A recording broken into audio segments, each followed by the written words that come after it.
Colonel William Bill Henderson had faced enemy fire in 3 different wars, survived a helicopter crash in Bosnia, and led men through some of the most dangerous missions in military history. But nothing had prepared him for the words that came out of Dr. Morgan's mouth on that gray October morning at Walter Reed Medical Center.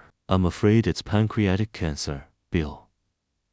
Stage 4. It's already spread to your liver and lungs." Bill sat perfectly still in the examination room, his military bearing intact even as his world crumbled around him. 62 years old, still fit and strong from a lifetime of military discipline, he had always believed he was invincible. Cancer was for other people, not for soldiers who had survived everything the world could throw at them.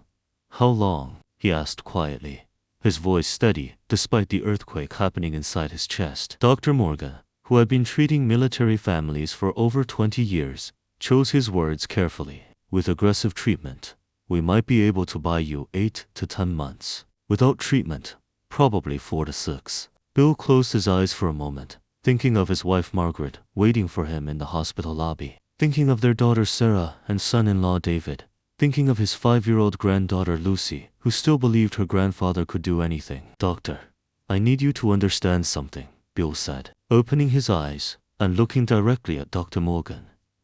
"I've spent 37 years in the army. I've buried good men. I've told wives their husbands weren't coming home. I've seen what war does to families. I'm not afraid of dying, but I am terrified of putting my family through months of watching me waste away." Dr. Morgan nodded with understanding. "What are you thinking, Bill?" "I'm thinking I want to make the time I have left count. I want to spend Christmas with my family, really spend it with them, without hospitals and treatments and all the medical machinery. Can you give me until after the new year? With palliative care to manage the pain?" "Yes, I think we can do that." Bill stood up, every inch the military officer he'd been for nearly 4 decades. "Then that's what we'll do. But doctor, I don't want my family to know. Not yet. Let me tell them in my own time, in my own way." The hardest part wasn't the pain, which came in waves that took his breath away.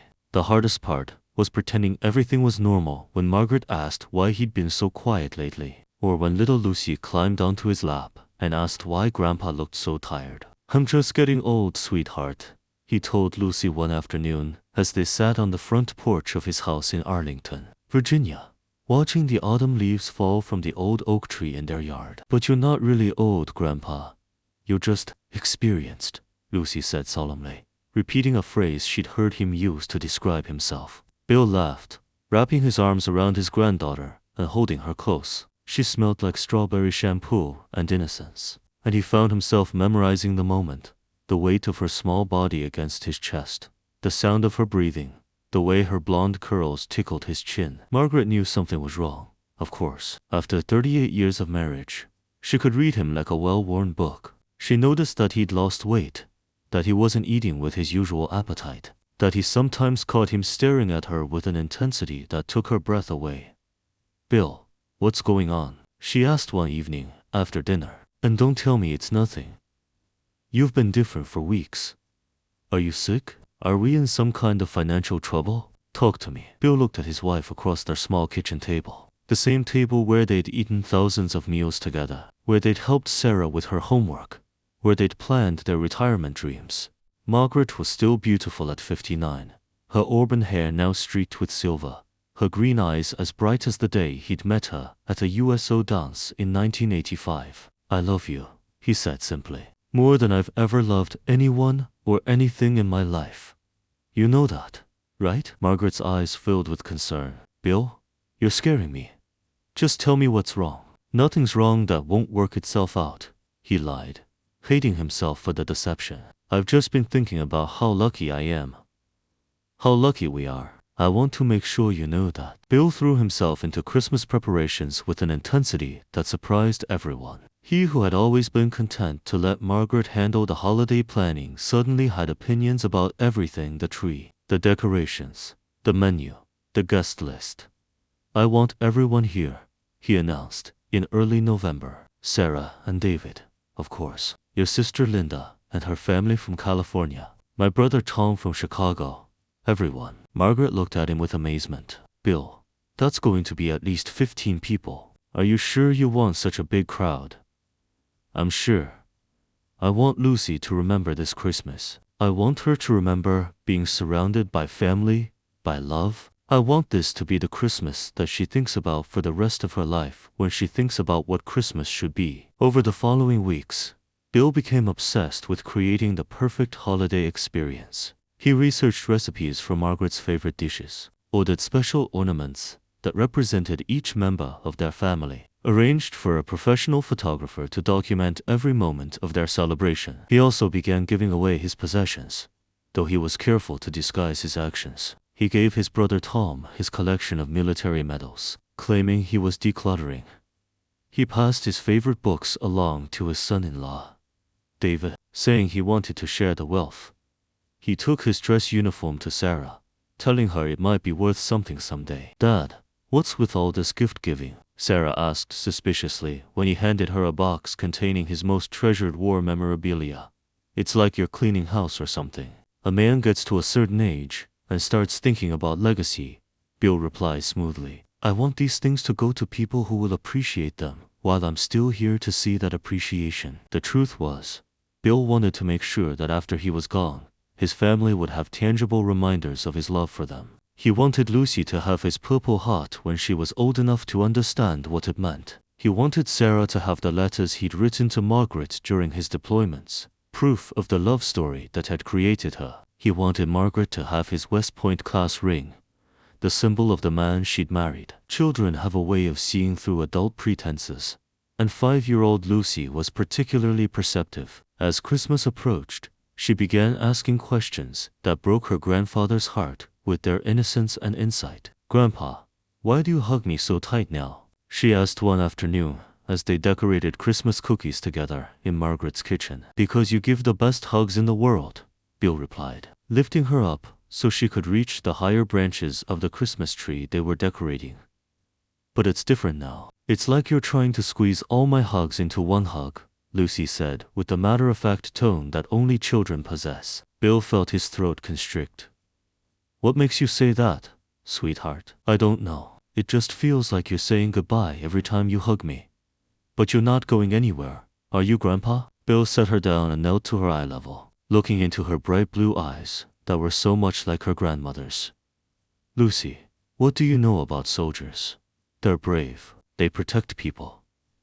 They serve their country," she recited dutifully. "That's right. And do you know what the most important thing a soldier learns?" Lucy shook her head. "A soldier learns that every day is a gift. Every moment with the people you love is precious. So when I hug you tight, it's not because I'm saying goodbye. It's because I'm saying thank you.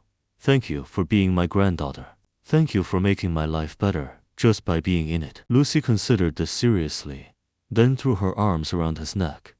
"I love you too, Grandpa. All the way to the moon and back and then to all the stars. All the way to all the stars," Bill repeated, holding her close and fighting back tears. By Christmas Eve, the pain was becoming harder to hide. Bill had filled his prescription for stronger pain medication, but he used it sparingly, wanting to be as present as possible for what he knew would be his last Christmas with his family. The house was full of laughter and chaos as relatives arrived throughout the day. Margaret's sister Linda brought her 3 children, ranging in age from 8 to 16. Bill's brother Tom came with his wife and their twin boys. Sarah and David arrived with armloads of presents and Lucy's favorite stuffed animals. "This is exactly what I wanted," Bill told Margaret as they stood in their living room doorway, watching their extended family fill their home with noise and love. Lucy was in her element, surrounded by cousins and aunts and uncles, soaking up attention like a tiny sponge. She insisted on telling everyone about the cookies she and Grandpa had decorated, about the special ornament he'd bought just for her, about the Christmas story he'd been reading to her every night for the past month. "Grandpa knows the best stories," she announced to the assembled family. "He tells me about brave soldiers in faraway places and how love is the strongest thing in the whole world." Bill caught Margaret's eye across the room and saw that she was crying quietly. She knew. Somehow, without him saying a word, she had figured out what he was trying to hide. That evening, after the extended family had retired to their respective bedrooms and guest accommodations, Margaret found Bill sitting alone in his study, looking through photo albums of their life together. "How long have you known?" he asked without looking up. "I've suspected for weeks, but I knew for certain tonight, watching you watch everyone. You're not just enjoying Christmas, Bill. You're memorizing it." Bill closed the photo album and turned to face his wife. "I'm sorry I didn't tell you sooner. I'm sorry for lying to you. I just wanted this Christmas to be perfect." Margaret sat down beside him, taking his hands in hers. "How long?" "Dr. Morgan says, probably until after the new year if I'm lucky." Margaret was quiet for a long time, absorbing the enormity of what he'd told her. Then she said, "Does anyone else know?" "No one. And I want to keep it that way until after Christmas.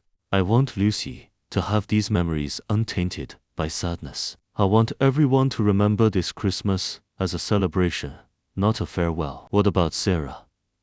"She has a right to know. She'll know soon enough. Right now, I need her to just be my daughter, not someone who's watching me die." Christmas morning dawned clear and cold, with a light dusting of snow covering the ground. Bill woke before anyone else, as he had every Christmas for the past 38 years, to start the coffee and watch the sunrise through their kitchen window. Margaret found him there, still in his pajamas and robe, staring out at their snow-covered backyard. "What are you thinking about?" she asked, wrapping her arms around him from behind. "I'm thinking about all the Christmas mornings we've had together. The first one, when we were newlyweds, and so poor we could barely afford a tree. The Christmas when Sarah was born, and we were so exhausted we fell asleep before we could open presents. The Christmas when you got food poisoning and spent the whole day in bed while I tried to cook dinner and nearly burned down the kitchen." Margaret laughed softly at the memory. "You were so proud of that turkey, even though it was charcoal on the outside and raw on the inside. Every single Christmas has been perfect because you were in it," Bill said, turning in her arms to face her. "I need you to remember that. After I'm gone, I need you to remember that every Christmas we had together was exactly what it was supposed to be." The sound of small feet thundering down the stairs interrupted their moment. Lucy appeared in the kitchen doorway, her hair sticking up in all directions, her eyes bright with Christmas morning excitement. "Is it time? Is it time for presents? Did Santa come? Did he eat the cookies we left?" Bill scooped her up in his arms, spinning her around until she giggled with delight. "Santa definitely came, sweetheart. He ate every single cookie and drank all the milk. He even left a thank you note." Soon the house was full of family members in various states of wakefulness, gathering in the living room around a tree that Bill had insisted be the biggest they'd ever had. Presents were distributed with military precision. Bill had made a list and checked it twice, making sure everyone had something special to unwrap. But the real gift was watching Lucy's face as she opened each present, her excitement and wonder reminding everyone why Christmas magic was real. She saved her grandfather's gift for last, carefully unwrapping the small box he'd placed in her hands. Inside was a locket shaped like a heart, with his picture on one side and space for another picture on the other side. "This is for you to remember me by," Bill said quietly, kneeling down to fasten the chain around her neck. "And when you get older and fall in love, you can put a picture of that special person on the other side. But I don't need a picture to remember you, Grandpa. You're my grandpa. I'll never forget you." Bill's eyes filled with tears as he hugged her close. "I know you won't, sweetheart. But sometimes it's nice to have something to hold when we miss the people we love." That evening, after the relatives had departed and the house had grown quiet, Bill found himself alone with Lucy in the living room. Sarah and David were in the kitchen cleaning up, and Margaret was upstairs putting away the last of the Christmas decorations. Lucy was sitting on the floor, playing with her new dollhouse, but Bill could tell she was thinking about something serious. She had that contemplative expression that reminded him so much of her grandmother. "Grandpa," she said, without looking up from her toys. "Yes, sweetheart. Are you sick?" The question hit him like a physical blow. He'd been so careful, so determined to keep his diagnosis from affecting that Christmas celebration. But Lucy, with the intuition that seemed to be a family trait, had seen through his pretenses. Bill sat down on the floor beside her, considering his words carefully. "What makes you ask that, Lucy? You're different now. Mommy is different to when she looks at you, and Grandma cries when she thinks no one is looking. Lucy finally looked up at him with those wise blue eyes. Are you going to die, Grandpa? Bill felt his heart break and mend itself simultaneously. This little girl, who still believed in Santa Claus and fairy tales, was asking him the most adult question imaginable, and she deserved an honest answer. Lucy, can I tell you something about being a soldier? She nodded solemnly. Sometimes soldiers get orders to go on missions, even when they don't want to leave the people they love. Sometimes soldiers have to go places where their families can't follow them, not because they want to go, but because it's their duty. Lucy listened intently, processing his words with the seriousness they deserved. I'm getting orders for a new mission, sweetheart. A mission that means I might have to go away for a very long time. Can I come with you? No, baby. This is a mission I have to do by myself. But here's the most important thing I want you to remember. Even when I'm far away, even when you can't see me or hug me, I'll still be loving you. Love doesn't end just because people have to go away. It stays forever and ever. Lucy was quiet for a long moment, then crawled into his lap. Will it hurt? Bill held her close, marveling at her courage and maturity. Not for long, and it won't hurt nearly as much as leaving you will hurt. But Lucy, I need you to promise me something. What? I need you to promise me that you'll take care of Grandma for me. She's going to be very sad when I go on my mission, and she's going to need someone to remind her how to smile. Can you do that for me? Lucy nodded against his chest. I promise, Grandpa. But can you promise me something too? Anything. Promise me you'll watch me grow up, even if I can't see you. Promise me you'll be proud of me when I do good things, and help me be brave when I'm scared. Bill's tears fell freely now, landing in her soft blonde hair. I promise, Lucy. I'll always be watching, always be proud of you, always be helping you. Be brave. That's what grandfathers do, even when they're on missions far away. I love you, Grandpa. I love you too, sweet girl. All the way to all the stars. Bill made it through New Year's Day, just as Dr. Morgan had predicted. He spent his final days surrounded by family, finally allowing Sarah and the others to know about his condition. There were tears and anger and all the emotions that come with impending loss, but there was also an incredible outpouring of love. Sarah was devastated, but grateful that her father had given them one last perfect Christmas. David spoke about the honor of knowing a man who had served his country with such distinction. Margaret held his hand and told him stories about their life together, reminding him of all the ways he had been loved. But it was Lucy who provided the most comfort in those final days. She would climb into his hospital bed at home and tell him about her day, about the games she'd played and the books she'd read. She would show him her locket and tell him she was practicing being brave, just like he'd taught her. Grandpa, she said on his last day, when you go on your mission, will you tell God that I said thank you? Thank you for what, sweetheart? Thank you for letting you be my grandpa first, before he needed you for his mission. Bill smiled through his pain, amazed by the wisdom and faith of this little girl who had brought so much joy to his final months. I'll tell him, Lucy. That'll be the first thing I do. Bill Henderson passed away peacefully on January 3rd, surrounded by his family, with Lucy's small hand in his, and Margaret's voice whispering words of love in his ear. Colonel William Henderson's Last Christmas reminds us that time is the most precious gift we can give to the people we love. In his final months, Bill chose not to focus on the time he was losing, but on the memories he could create, the love he could express, and the legacy he could leave behind. At heart of a soldier, we believe that true courage isn't just about facing the enemy in battle. It's about facing our own mortality with grace, protecting our loved ones from unnecessary pain while still allowing them to say goodbye, and finding ways to turn our final chapter into a love letter to the people who matter most. Bill's Christmas gift to his family wasn't just the presents under the tree or the perfect holiday memories he orchestrated. It was the lesson that love transcends death, that the bond between a grandfather and granddaughter is stronger than any mission orders, and that sometimes the greatest act of service is teaching others how to live fully in the face of loss. Lucy Henderson is now 16 years old, and she still wears her grandfather's locket. She's grown up to be exactly the kind of person Bill knew she would be: brave, compassionate, and devoted to her family. She volunteers at the local VA hospital, reading to elderly veterans and reminding them that their stories matter, their service is appreciated, and they are not forgotten. Every Christmas, Margaret and her family gathered to honor Bill's memory, sharing stories about the man who loved them so completely that he was willing to hide his own pain to give them one last perfect holiday. They've learned that grief and joy can coexist, that missing someone doesn't diminish the happiness they brought to your life. Thank you for joining us for this special episode of Heart of a Soldier. As we close, remember that every day is a gift. Every moment with loved ones is precious, and the love we share with others becomes part of their story long after we're gone. Honor those who serve.